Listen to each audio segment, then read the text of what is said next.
بسم اللہ الرحمن الرحیم۔ السلام علیکم and welcome to my channel اکل شعور کی باتیں۔ میری آج کی ویڈیو کا ٹاپک گفتگو کے آداب۔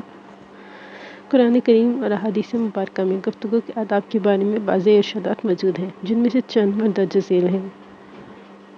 آواز نہ بہت اونچی ہو اور نہ ہی بہت پست۔ اگر سامعین کی تعداد کے مطابق آہستہ آواز ان تک نہ پہنچ رہی ہو تو ضرورت کے مطابق آواز کو اونچا کیا جا سکتا ہے۔ گفتگو کی مناسبت سے آواز کی مناسبت کا اتار چڑھاؤ رکھا جائے۔ بے موقع چیخنا چلانا وقار کے خلاف ہے۔ حضرت لقمان علیہ السلام نے اپنے بیٹے کو پست آواز رکھنے کی جو نصیحت فرمائی تھی، قرآن کریم نے اس کی نقل کی ہے۔ ترجمہ: اور اپنی آواز کو پست کر، بے شک آوازوں میں سب سے بڑی آواز گدھوں کی ہے۔ گفتگو صاف اور ٹھہر ٹھہر کر ہو۔ حضرت عائشہ رضی اللہ تعالیٰ عنہ فرماتی ہیں، حضور اقدس صلی اللہ علیہ وآلہ وسلم کی گفتگو تم لوگوں کی طرح لگاتار جلدی جلدی نہیں ہوتی تھی، بلکہ صاف صاف، ہر مضمون دوسرے سے ممتاز ہوتا، پاس بیٹھنے والے اچھی طرح ذہن نشین کر لیتے۔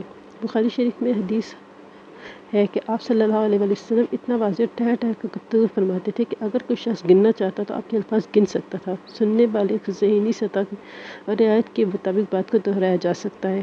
حضرت بی بی عائشہ رضی اللہ عنہا فرماتی ہیں، حضور اقدس صلی اللہ علیہ وآلہ وسلم کلام ضرورت کے مطابق 3 مرتبہ دہرا دیا کرتے تھے تاکہ آپ کے سننے والے اچھی طرح سمجھ لیں۔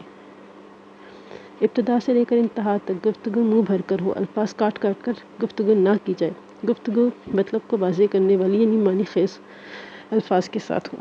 گفتگو کرتے وقت چند باتوں کا پرہیز بھی کرنا چاہیے۔ ناحق بات اور بحث مباحثے سے پرہیز۔ ناحق حق پہ ہونے کے باوجود جھگڑا کرنے سے، درمیان میں بات کاٹنے سے، غیبت اور چغلخوری اور لگائی بجائی کرنے سے پرہیز۔ کسی کی خبر کو یقین اور معلومات کے بغیر عام کر دینے سے پرہیز۔ جھوٹ اور خلاف حقیقت بات کرنے سے، برا کام کرنے اور اس کے بعد محفل میں بیان کرنا، یہ دوہرا جرم ہے۔ مجلس کی رعایت کے بغیر بولنے سے، خوشی کے موقع پر غمی کی بات اور غمی کے موقع پر ہنسنے والی بات کرنے سے، سنجیدہ موقع پر مذاق کی باتیں کرنا زیبا نہیں دیتا۔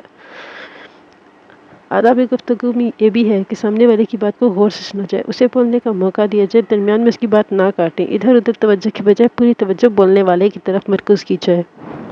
اگر آپ کو میری ویڈیو اچھی لگی ہو تو ویڈیو کو لائک ضرور کر دیجیے گا۔